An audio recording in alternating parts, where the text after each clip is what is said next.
Theron Vane, Duke of Blackmore, woke to the scent of rain and roses. Neither belonged in his bedchamber. He opened his eyes slowly, the gray light of dawn filtering through heavy curtains.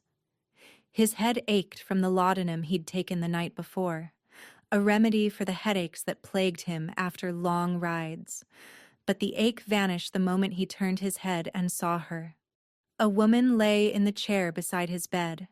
She was young, perhaps 23 or 24, with dark auburn hair that fell in tangled waves across her shoulders. Her skin was pale, her lips cracked, and a bruise bloomed purple and black along her left temple. She wore a man's shirt, white linen far too large for her frame. His shirt. Theron sat up, his hand instinctively reaching for the knife he kept beneath his pillow. The woman didn't stir. Her breathing was shallow, labored, her fingers twitching against the armrest as though fighting some invisible enemy. He didn't know her face. He didn't know her name. And he had absolutely no idea how she'd ended up in his private chambers wearing his clothing. The door opened. Mrs. Pemberton, his housekeeper of 15 years, entered carrying a basin of water and fresh linens. She stopped when she saw him awake. "Your Grace." Her voice was calm, as though finding unconscious women in the Duke's bedroom was perfectly ordinary. "I was about to wake you." "Who is she?" "We don't know. The groundskeeper found her at the main gate around midnight, collapsed in the mud. She'd walked through the storm. Your Grace." Miles, from the look of her boots.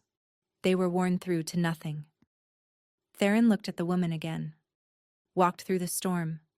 The tempest last night had been brutal, the kind that drowned roads and swallowed travelers whole. "Why is she in my chambers?" "She developed a fever an hour after we brought her inside. She was delirious, fighting us, screaming about someone trying to kill her." Mrs. Pemberton set down the basin. "She escaped from the guest room twice. Both times she came here, to this room, as though she knew where she was going." "That's impossible. I've never seen her before." "I know, Your Grace, but she kept saying a name. Over and over." Mrs. Pemberton hesitated. "Blackmore. She kept saying Blackmore will help.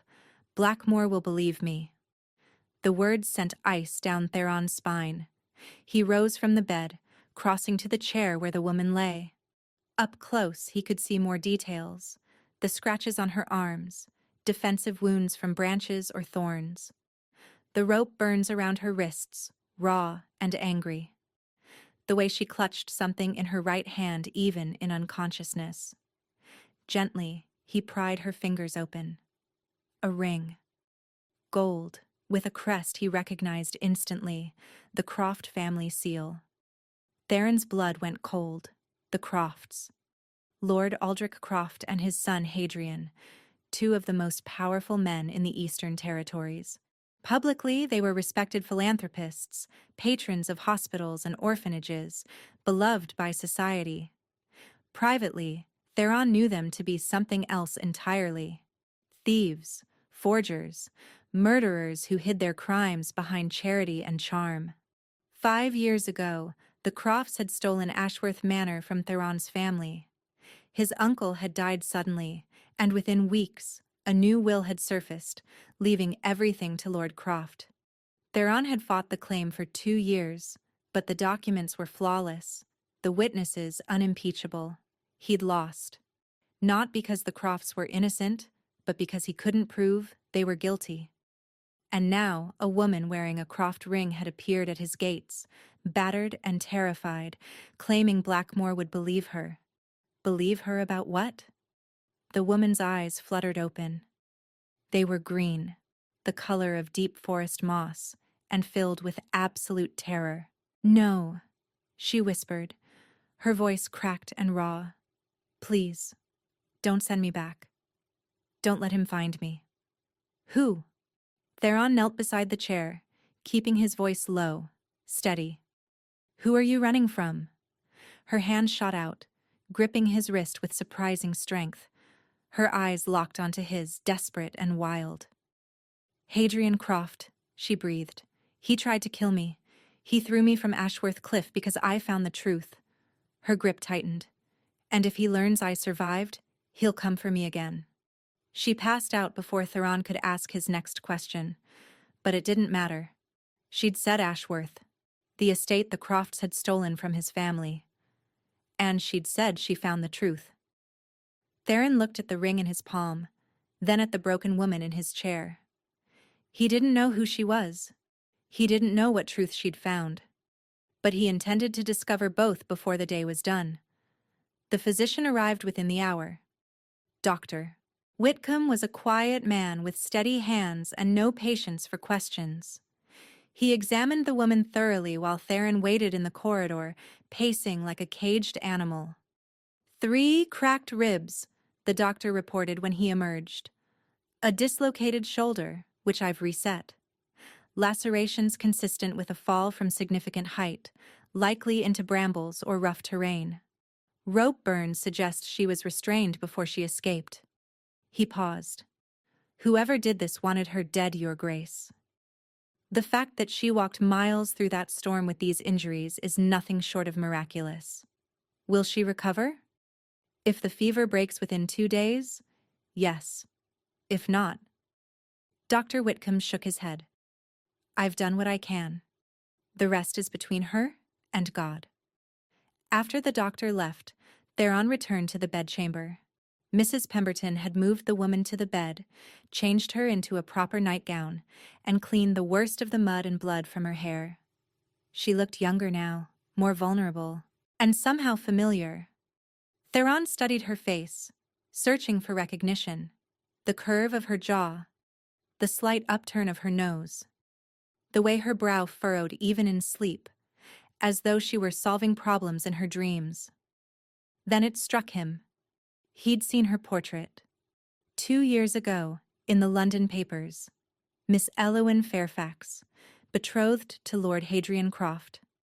A match of modest fortune and exceptional beauty, certain to be the wedding of the season. He remembered the announcement because he'd felt sorry for her. Any woman marrying into the Croft family was walking into a gilded cage with poison locks. But the wedding had never happened. The engagement had been quietly dissolved 3 months after the announcement. Society whispered that Miss Fairfax had suffered a nervous collapse and been sent to the countryside to recover. No one had seen her since. Until now. Until she'd appeared at his gates, wearing Hadrian's ring, claiming he'd tried to murder her. Theron pulled a chair beside the bed and sat down to wait. She woke again near sunset. This time, her eyes were clearer, the fever having broken sometime during the afternoon. She looked around the room slowly, taking in the dark wood paneling, the heavy curtains, and the fire crackling in the hearth. Then she looked at Theron. "You're the Duke of Blackmore," she said. Not a question. "I am. I know your face from the papers. They say you're the Crofts' greatest enemy. They say many things. Most are true." She pushed herself up against the pillows, wincing at the pain. "Then you're exactly who I need." "And who are you, Miss Fairfax?" Surprise flickered across her face. "You know my name. I remember your engagement announcement. I also remember it was dissolved under mysterious circumstances." Theron leaned forward. What really happened? She was quiet for a long moment. Then she laughed. A broken, bitter sound. "What happened? I discovered that the man I was supposed to marry is a monster. That his entire family fortune is built on stolen estates and forged documents. That they've been systematically murdering people for decades and making it look like natural deaths." Her voice hardened. "And when I threatened to expose them, Hadrian threw me off a cliff and left me for dead." Theron didn't react visibly. He'd learned long ago to keep his face still when his mind was racing. But inside, his heart was pounding. Forged documents, stolen estates, systematic murder. Everything he'd suspected for 5 years, confirmed by a woman who'd seen the proof firsthand. "Tell me everything," he said quietly. Elowyn closed her eyes, her hands trembling in her lap. 3 weeks ago, I was at Croft Hall for a dinner party. Hadrian and I were to announce our wedding date. I was looking for him in the East Wing when I took a wrong turn and found his father's private study. Which is always locked. It was open that night.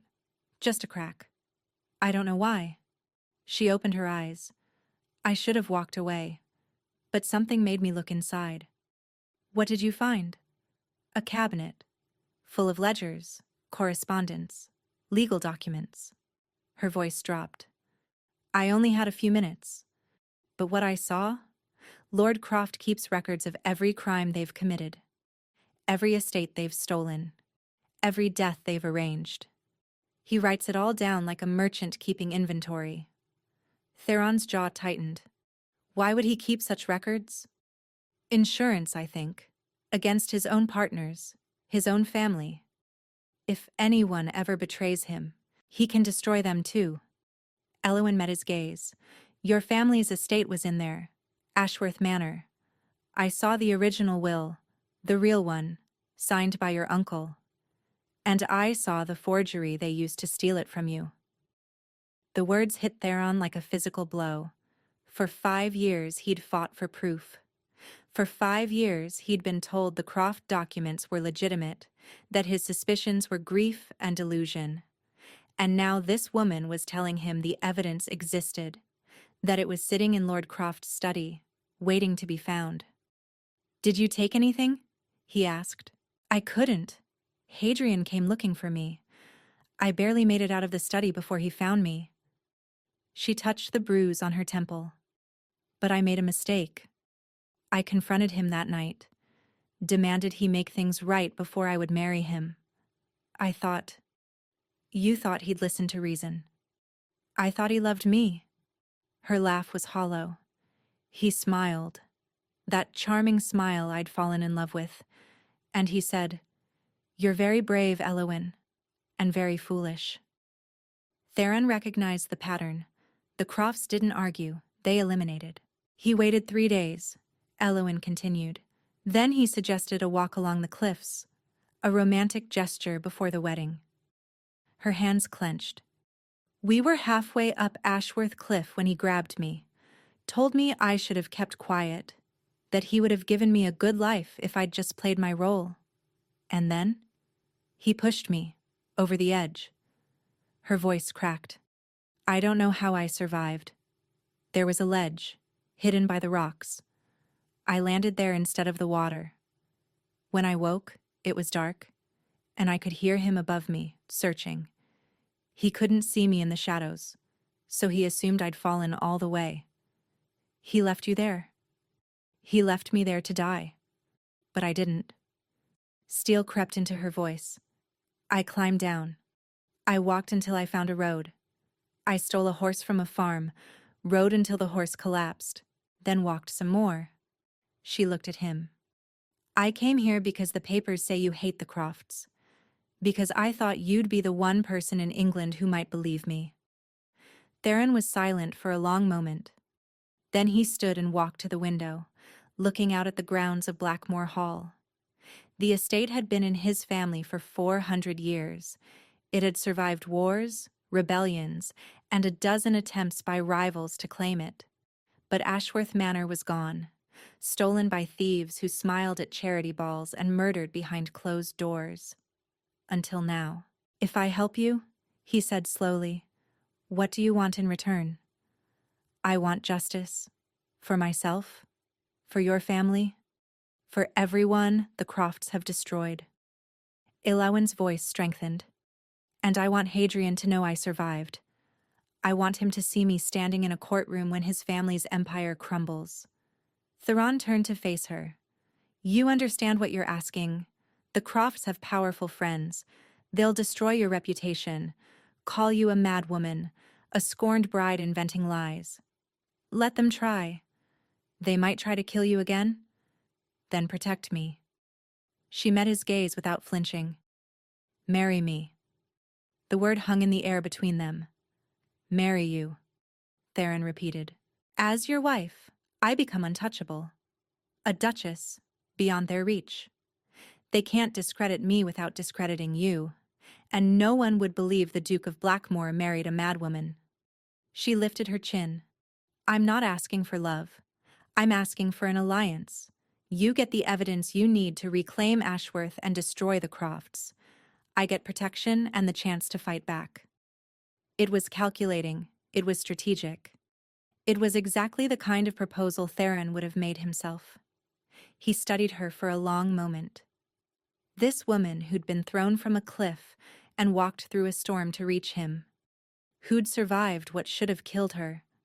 Who was sitting in his bed with broken ribs and a dislocated shoulder, negotiating terms like a general planning a war. One condition, he said finally. Name it. We don't just destroy them. We expose every crime, return every stolen estate, give justice to every family they've harmed. His voice was ice. Not just revenge, justice. Elowyn extended her hand. Agreed. Theron crossed the room and took it. Her grip was stronger than he expected. Then welcome to Blackmore, Miss Fairfax. His mouth curved. We have a war to win. 3 weeks passed before Elowyn could walk without pain. During that time, Theron became her shadow. He visited her chambers each morning to discuss strategy, each afternoon to share intelligence about the Crofts, and each evening to dine together in the small parlor adjacent to her rooms. He was never warm, never familiar, but always present. She learned quickly that the Duke of Blackmore was a man of systems. The Crofts have spies everywhere, he explained one morning, spreading a map across her bed. Servants, merchants, even magistrates on their payroll. If we move against them openly, they'll know within hours. So we move quietly. We move strategically. He traced a line on the map. My solicitor has been building a case against them for years. What he lacks is evidence, testimony, proof that can't be dismissed as hearsay. The ledgers in Lord Croft's study? Exactly, but we can't simply steal them. We need to expose the Crofts publicly, in a setting where they can't control the narrative. Theron looked at her. That means society. Balls, dinners, house parties. You'll need to move among them as my Duchess, above suspicion, beyond reproach. I was raised to be a gentleman's wife, not a duchess. Then you'll learn. And learn she did. Mrs. Pemberton became her instructor in household management. A retired dancing master was summoned from London to refine her steps. A seamstress arrived with fabrics and fashion plates, transforming Elowyn from a battered survivor into someone who looked like she belonged at Blackmore Hall. But it was Theron who taught her the most important lessons. Society is a battlefield, he said during one of their evening sessions. Every conversation is a negotiation. Every smile is a weapon. The Crofts have mastered this game. You must master it better. And if I fail? You won't. His voice was certain. You survived what should have killed you. You walked through a storm with broken ribs. Social warfare will be considerably less painful. She laughed despite herself. Is that supposed to be encouraging? It's supposed to be true. Day by day, Elowyn transformed. She memorized the names and scandals of every noble family in England. She practiced deflecting intrusive questions with graceful non-answers. She learned which topics were acceptable, which were dangerous, and which could be weaponized against enemies. But more than skills, she gained something else. Confidence. The woman who'd arrived at Blackmore's gates, broken and terrified, began to fade. In her place emerged someone harder, sharper, and more determined. Someone who could fight. I don't want to be just a witness, she told Theron one night. I don't want to simply testify and let others handle the rest. What do you want? To be your partner, to help plan, strategize, act. She held his gaze. Hadrian threw me away because he thought I was weak. I want to prove him wrong. Theron studied her for a long moment. She expected him to refuse, to remind her that she was injured, inexperienced, a liability. Instead, he nodded slowly. Then we worked together. Every decision, every move. He extended his hand. Equal partners. She shook it, feeling something shift between them. Not romance. Not yet. But respect. And that, perhaps, was more valuable. The first test came sooner than expected. Lord Whitmore, a neighboring baron with loose lips and extensive connections, had invited himself to Blackmore Hall for tea. He arrived with his wife, Lady Whitmore, a sharp-eyed woman known for collecting gossip like other women collected jewelry. "This is reconnaissance," Theron warned Elowin that morning. "Whitmore is friendly with the Crofts. Whatever he sees here, they'll know within the week. Then we give him something to report." Exactly. But nothing true. Nothing useful. He adjusted his cufflinks. "Can you do this?" Elowin thought of Hadrian's face as he pushed her. Thought of the cold water waiting below. Thought of every lie she'd believed because she wanted love more than truth. "Watch me." The tea was held in Blackmore's formal drawing room, a space designed to intimidate visitors with its ancient tapestries and towering ceilings. Elowin wore deep blue silk, sapphires borrowed from the family collection glittering at her throat. Lady Whitmore's eyes swept over her immediately, cataloging every detail. "What a surprise this marriage was," Lady Whitmore said, accepting her teacup. "No one even knew the Duke was courting." "Some things are better kept private," Elowin replied smoothly. "Wouldn't you agree?" "Oh, certainly. Though one does wonder—" Lady Whitmore tilted her head. "You seem familiar somehow. Have we met before?" The question was a trap. Elowin recognized it instantly. "I doubt it. I spent most of my years in Hampshire, far from London society." "Hampshire? How quaint." Lady Whitmore's smile sharpened. "I could have sworn you reminded me of someone, a young woman who was engaged to Lord Hadrian Croft some time ago. But that poor creature had some sort of breakdown, I believe. Vanished completely." The room seemed to hold its breath. Elowin felt Theron's attention on her, testing, measuring. This was the moment. Show weakness, and Lady Whitmore would smell blood. "How tragic for her," Elowin said calmly, "though I understand Lord Croft can be difficult. Perhaps the breakdown was a blessing in disguise." Lady Whitmore's eyes widened slightly. "You know Lord Croft?" "Only by reputation." Elowin sipped her tea. And reputation, as we know, is often more revealing than personal acquaintance.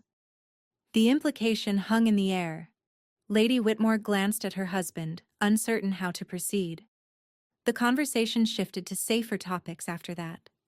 When the Whitmores finally departed, Elowin allowed herself to exhale. "Well?"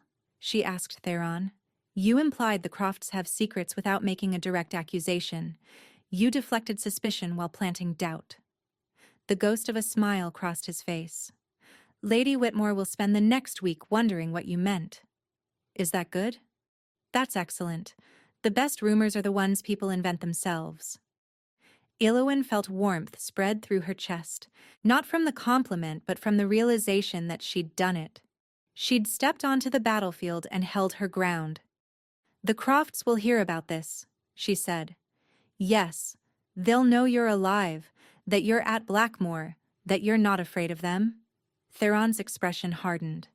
"Which means the real war begins now."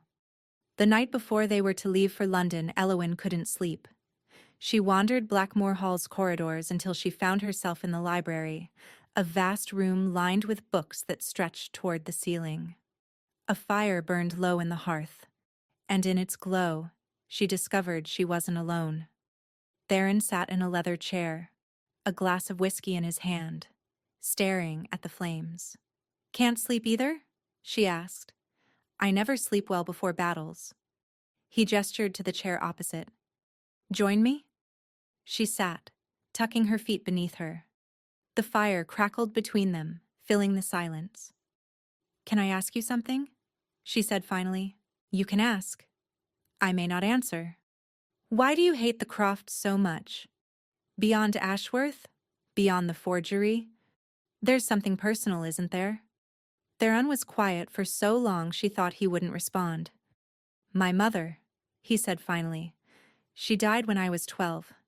The physicians called it a sudden illness, but I always suspected something else." He took a slow breath. She'd discovered something about Lord Croft. Something damaging. She was preparing to expose him. And then, quite suddenly, she was dead. "You think they killed her?" "I know they did. I just can't prove it." His jaw tightened. "My uncle inherited her evidence, whatever it was. He continued her work quietly for years. And then he died too, and everything he'd gathered disappeared along with Ashworth Manor." Alawan felt her heart ache for him. 12 years old, losing his mother. Decades spent fighting an enemy he couldn't touch. "We'll prove it," she said softly. "Together. We'll find the evidence and make them pay for everything." Theron looked at her then. Really looked. And something shifted in his expression. "You're not what I expected," he admitted. "What did you expect?" "Someone broken. Someone who needed saving." He shook his head. "Instead, I found someone who saved herself, and then demanded to join the fight. Does that bother you?" "No." His voice dropped. "It terrifies me." "Why?" He didn't answer immediately. When he did, his words were careful, measured. "Because I'm beginning to care what happens to you. Not as an ally, not as a strategic asset." He met her eyes. "As something more." The admission hung between them like smoke. Eloan's pulse quickened. She should say something sensible. Something about maintaining boundaries, keeping their arrangement professional. Instead, she said, "I'm beginning to care too." Neither moved. Neither touched. But something fundamental had changed, a wall crumbling that couldn't be rebuilt. "London will be dangerous," Theron said quietly. "I know. Stay close to me." "I will." He raised his glass slightly. "To the war ahead." She had no glass, so she simply nodded. To the war ahead. But as she returned to her chambers that night, Alawan realized the most dangerous war might not be against the Crofts at all. It might be against her own heart. London in spring was a riot of carriages, calling cards, and calculated cruelty. The Duchess of Blackmore made her debut at Lady Pembroke's annual ball, an event so exclusive that invitations were rumored to cause duels among those who didn't receive them.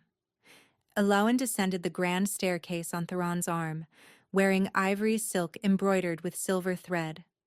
Diamonds cascaded from her throat, her ears, and her wrists.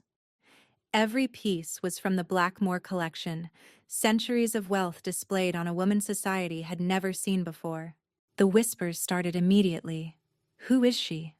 Where did she come from? How did Blackmore find her? "Smile," Theron murmured. "You're a duchess, not a prisoner." "I feel like both." "That's London. You'll adjust." They moved through the ballroom like ships navigating treacherous waters. Alawan met lords and ladies whose names she'd memorized, deflected questions about her family with practiced grace, and accepted compliments with appropriate modesty. She was performing flawlessly. Then she saw him. Hadrian Croft stood near the refreshment table, a glass of champagne in his hand, laughing at something a young debutante had said. He looked exactly as Alawan remembered. Golden hair, easy smile, the kind of beauty that made women forget to be cautious, the kind of beauty that hid a monster. As though sensing her gaze, Hadrian turned. Their eyes met. The champagne glass slipped from his fingers, shattering on the marble floor. The sound cut through the music, drawing every eye in the room. "Hadrian?" The debutante touched his arm. "Are you well?" He didn't answer. He was staring at Alawan with an expression she recognized. Shock, disbelief, and beneath it all, fear. "Good," she thought. "Be afraid." Theron's hand tightened on her arm. "Steady. I'm steady. He's coming this way." Indeed, Hadrian had recovered enough to cross the ballroom, his charm reassembling itself with every step. By the time he reached them, his smile was firmly in place. "Your Grace," he said to Theron, his voice smooth as silk. "What an unexpected pleasure." "Lord Croft." Theron's tone could have frozen wine. "I don't believe you've met my wife." Hadrian turned to Elowin, and for a moment, his mask slipped. She saw the calculation behind his eyes, the rapid reassessment of every plan he'd made. "Your wife," he repeated. "How extraordinary. I could have sworn we'd met before." "Have we?" Elowin kept her voice light. "I'm afraid I don't recall." "No? Perhaps I'm mistaken." His smile sharpened. "You simply remind me of someone I once knew, a woman who disappeared quite suddenly. Tragic, really. How unfortunate for her. Indeed, though some say she brought her troubles upon herself."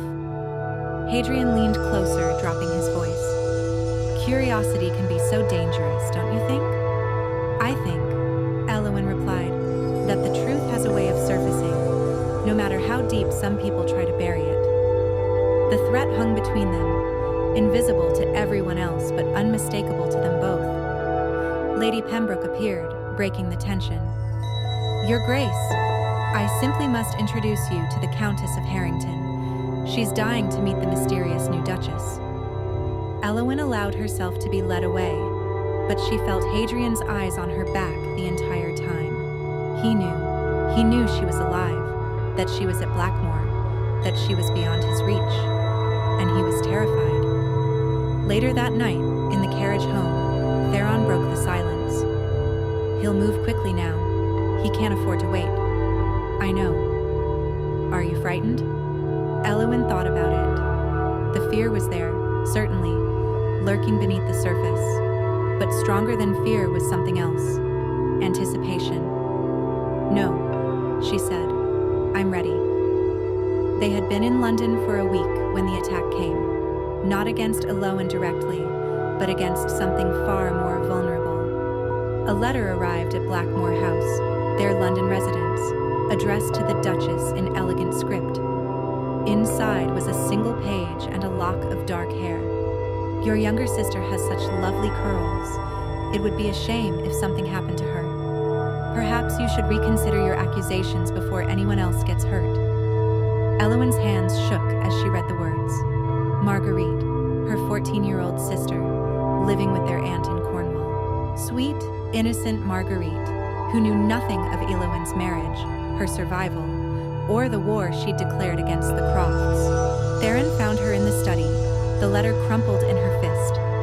"What happened?" She showed him. Watched his expression harden into something dangerous. "They've taken her?" "Not yet. This is a warning." Elowin's voice cracked. "They're telling me to stop, to disappear, to let them win. And will you?" "I can't." Tears burned her eyes. "But I can't let them hurt Marguerite either. She's just a child, Theron. She has nothing to do with this." Theron took the letter from her hands, reading it again. Then he crossed to his desk and began writing rapidly. "What are you doing?" "I have men in Cornwall, former soldiers, loyal to my family for generations." He sealed the letter and rang for a servant. "Within 2 days, your sister and aunt will be here, under my protection. The Crofts won't touch them. You can't possibly arrange that so quickly. Watch me." He handed the letter to the servant with rapid instructions, then turned back to Elowin. "This is what they do. They find weakness, exploit it, and make you feel helpless. But you're not helpless anymore. You have resources. You have allies." He crossed to her, taking her hands. "You have me." "Why?" The question escaped before she could stop it. "Why are you doing all this? It's not just about Ashworth anymore, is it?" Theron was quiet for a moment. "No," he admitted. "It stopped being about Ashworth the night you told me you wanted to be my partner, not my witness." His thumb traced circles on her palm. "I've spent 20 years fighting the Crofts alone, losing alone. And then you appeared, half dead and completely fearless, and suddenly I wasn't alone anymore. Theron, I won't let them hurt you. Or anyone you love. His voice was fierce. Whatever it costs, whatever it takes. She believed him. That was the terrifying part. 3 days later, Marguerite and Aunt Honoria arrived at Blackmore House, confused, but safe. Elowen held her sister so tightly that Marguerite laughed and complained she couldn't breathe. "Why are we here?" Marguerite asked. "What's happening?" "I'll explain everything," Elowen promised.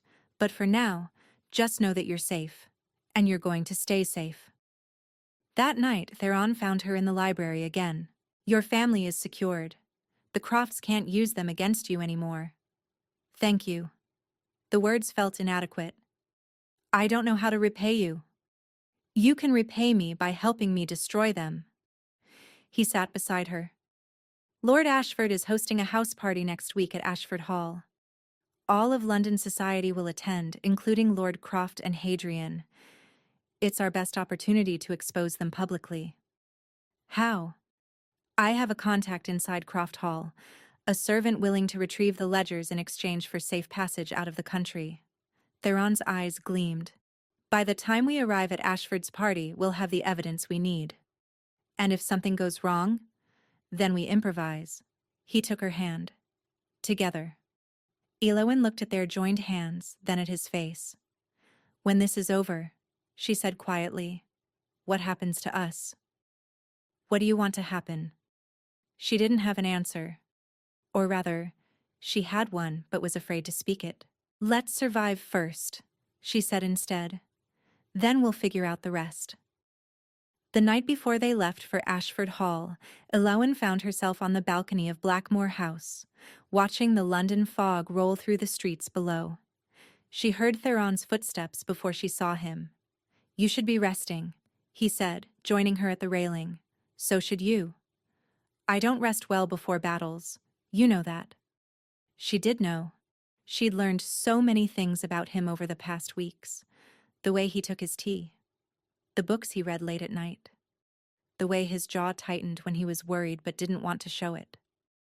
"Are you afraid?" she asked. "Terrified." He said it simply, without shame. Not of the Crofts. Not of what might happen tomorrow. But of what? He turned to face her, and in the moonlight his expression was open in a way she'd never seen before. "Of losing you. Of finally having something worth protecting and watching it slip away." He reached out, tucking a strand of hair behind her ear. "I've spent my life building walls, Elowen, keeping everyone at a distance because it was safer. And then you crashed through every single one. I didn't mean to. I know. That's what makes it terrifying." His hand lingered on her cheek. "I don't know how to do this. I don't know how to love someone and fight a war at the same time." "Love?" Her voice was barely a whisper. "Yes." He stepped closer. "I love you. I didn't plan it. I certainly didn't want it. But it's true, and I'm tired of pretending otherwise." Elowen's heart was pounding so hard she was certain he could hear it. "I love you too," she said. "I think I have since the night you told me about your mother. Since you trusted me with your pain." "Then we're both fools. The very best kind." He kissed her. Not gently, not carefully, but with all the desperation and longing of two people who'd found each other against impossible odds. His hands cradled her face, her fingers gripped his coat, and for one perfect moment, there was no war, no Crofts, no danger, just them. When they finally pulled apart, both breathless, Elowen laughed. "What?" Theron asked. "I nearly died at Hadrian's hands, walked through a storm, and somehow survived. And all of that led me here. To you. Fate has a peculiar sense of humor. Or perhaps fate knew exactly what it was doing." He kissed her forehead, gentle this time. "Whatever happens tomorrow, know this. You are the best thing that ever walked through my gates." "Even covered in mud and wearing your shirt?" "Especially then." He smiled, and it transformed his entire face. "Now come inside. Tomorrow, we end this." Hand in hand, they returned to the warmth of the house. Whatever came next, they would face it together. Ashford Hall glittered like a jewel box. 300 guests filled its ballrooms and gardens. The cream of English society gathered for what promised to be the event of the season. Crystal chandeliers cast dancing light across silk gowns and polished metals.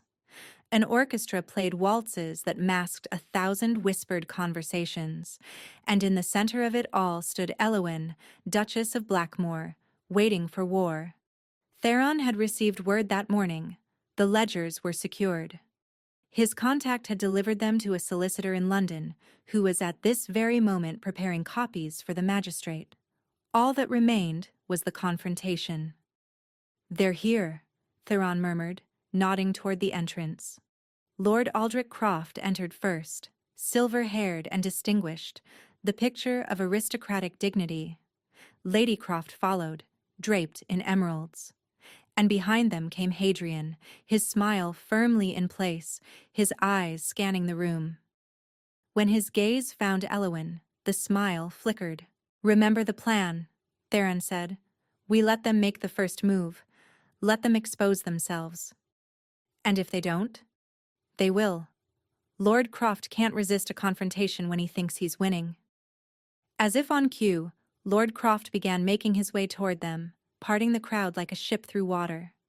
"Your Grace," he said to Theron, his voice carrying, "how delightful to see you here. And your lovely wife, of course." His eyes swept over Elowin with barely concealed malice. "I understand there have been some interesting rumors circulating about my family." "Have there?" Theron's tone was mild. "I'm afraid I don't pay attention to gossip." "No? Then perhaps you're unaware that your wife has been spreading lies about my son, claiming he tried to harm her in some way."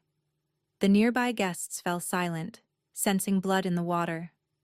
"Those aren't lies," Elowin said clearly. Lord Croft's eyes narrowed. "I beg your pardon?"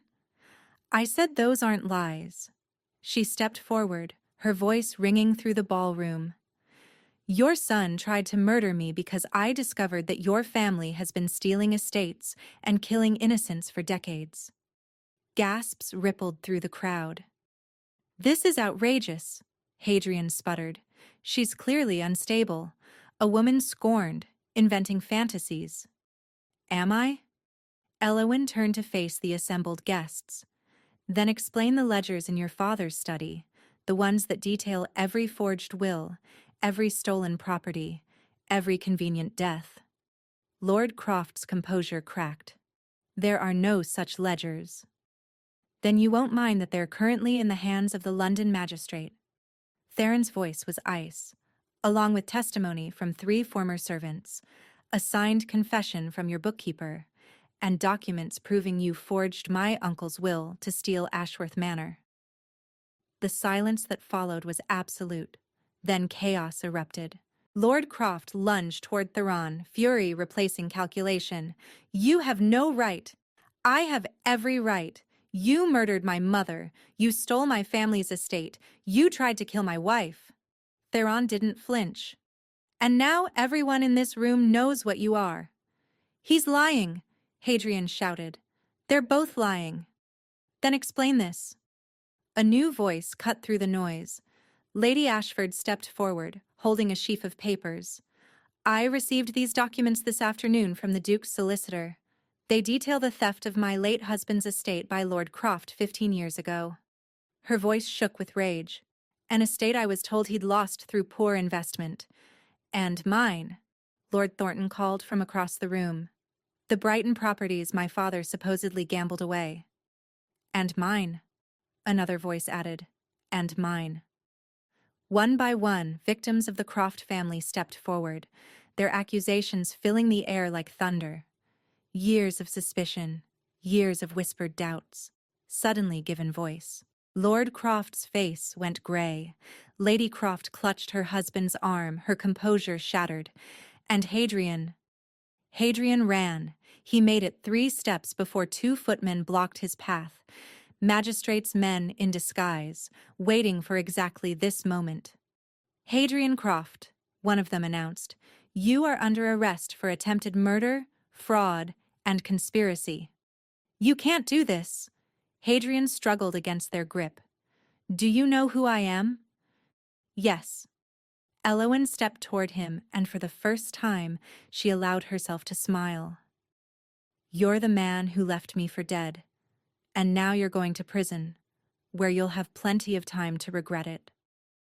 The footman dragged him away, his protests echoing through the silent ballroom. Lord Croft was arrested moments later, then Lady Croft.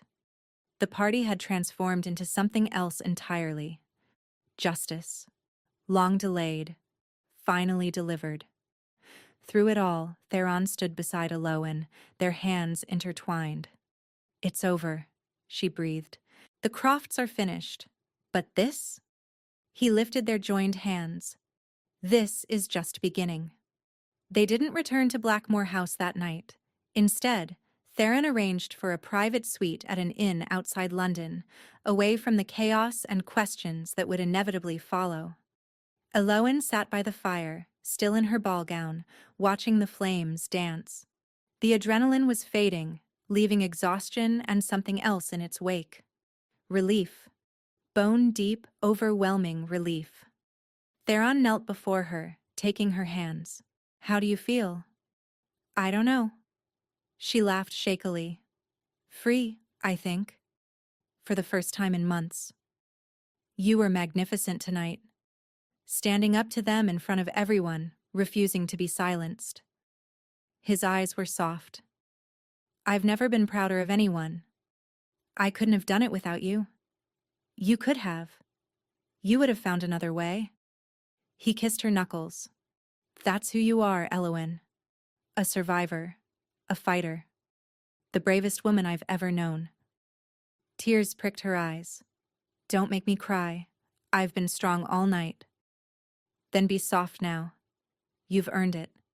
She leaned forward, resting her forehead against his. What happens next? The trials, the investigations, the endless paperwork of dismantling a criminal empire. He smiled slightly. It won't be exciting. I don't need exciting. I need...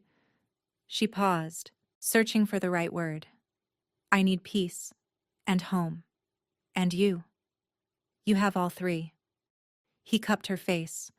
This marriage started as strategy, a bargain between two people who needed each other. And now? Now it's real. More real than anything I've ever known. His thumb brushed her cheek. I love you, Elowen. Not because you're useful. Not because you're brave. Because you're you. And being with you makes me someone I actually want to be. I love you too. The words came easily now. My cold, strategic Duke, who turned out to have the warmest heart. Don't tell anyone. It'll ruin my reputation. She laughed and kissed him, soft and sweet and full of promise.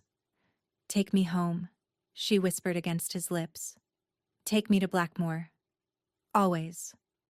6 months later, Elowen stood in the restored gardens of Ashworth Manor. The estate had been returned to the Vane family after the trials concluded. Lord Croft and Hadrian were serving lengthy prison sentences. Lady Croft had fled to the continent, stripped of title and fortune. The families they'd robbed were being compensated from seized assets. Justice, complete and final. But Elowen hadn't come here for justice today. She'd come for something else. The architects say the East Wing will be ready by autumn. Theron joined her on the terrace, slipping an arm around her waist. We can house at least 30 women by winter. The Ashworth Women's Sanctuary. Elowen's vision. Theron's funding. A refuge for women who'd been abandoned, abused, or left with nothing, just as she'd once been. It's perfect, she said softly. It's necessary. He kissed her temple. You're changing lives, you know. Women are already writing to you from across England, asking for help. Then we'll help them. All of them. She turned in his arms. I was discarded once. Abandoned because I was inconvenient. I won't let that happen to anyone else. My extraordinary wife. He smiled, and it still made her heart flutter. Have I mentioned today that I love you? Only 3 times. You're slipping. I love you. There. 4. She laughed, the sound carrying across the gardens. A carriage appeared on the drive and Marguerite tumbled out, followed by Aunt Honoria. The girl had flourished under Blackmore's protection, growing from a shy child into a spirited young woman with opinions about everything. Eloin! Marguerite ran toward them. The village is organizing a celebration for the sanctuary opening. They want you to give a speech. A speech? Eloin groaned. I hate speeches. You faced down the Crofts in front of 300 people, Theron reminded her. A village celebration should be simple. That was different. I was angry. Then get angry again. He grinned. I'm sure I can say something irritating. She swatted his arm, but she was smiling. Later that evening, after the celebrations had ended and the guests had gone home, Eloin stood on the balcony of Ashworth Manor, looking out at the grounds she'd nearly died trying to expose. Theron joined her, wrapping a blanket around her shoulders. What are you thinking? He asked. I'm thinking about the night you found me, half dead at your gates, wearing your shirt, with no idea that my whole life was about to change. Regrets? Not one. She leaned back against him. I was betrayed by a man who claimed to love me. I should have died. Instead, I found you, found purpose, found home, found a very stubborn duke who doesn't deserve you. Found exactly the duke I needed. She turned to face him. I love you, Theron Vane. Every cold, strategic, secretly tender part of you. And I love you. He kissed her softly. My stranger in a borrowed shirt, who turned out to be my everything. They stood together as the stars emerged, 2 people who'd found each other against impossible odds and built something neither had planned, but both had needed. She'd been left in the cold once, but she'd found warmth that would last forever. Thank you for staying with us until the very end. If this story touched something in you, the fight for justice, the power of being seen, and the strength it takes to survive, I hope you'll share it with someone who needs to hear it. Drop a comment telling us your favorite moment and where you're listening from. If you're ready for another story where love conquers the impossible, subscribe and ring that bell so you never miss the next chapter. You're the reason these stories exist. Thank you for being here, for listening, for believing that even in the coldest moments, love can find a way.